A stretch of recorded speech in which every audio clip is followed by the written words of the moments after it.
Hello and welcome back to another Elegant Magic video with me, Neil Edwards. I want to share with you today perhaps one of the oldest tricks in the world.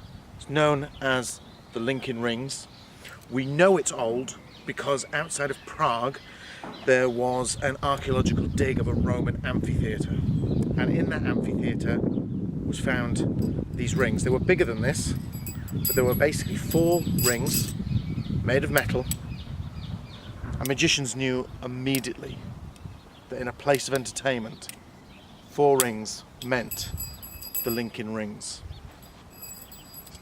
The idea obviously of the Lincoln Rings is not only do they link, but they unlink as well at the magician's command. You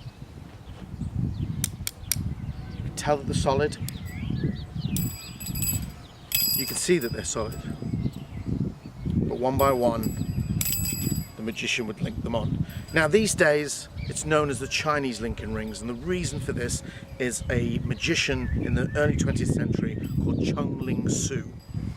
Chung Ling Soo would actually do his whole act silently.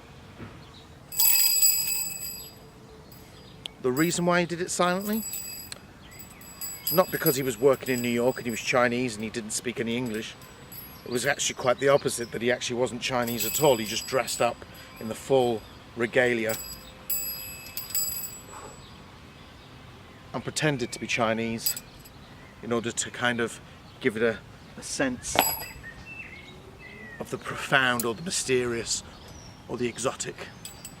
Mid-20th century there was a magician called Dai Vernon, and he said basically that the Lincoln Rings could be the measure of a good magician, and that you could see whether a magician was any good or not by the way he would handle the Lincoln Rings, whether he'd put the work in or not. So I hope that you've enjoyed my Lincoln Ring routine, and as always, if you've enjoyed it, click like below, join me on Facebook, join my Twitter feed, and then I hope to see you again soon. And on that, I will leave you alone. Thank you for watching. Goodbye.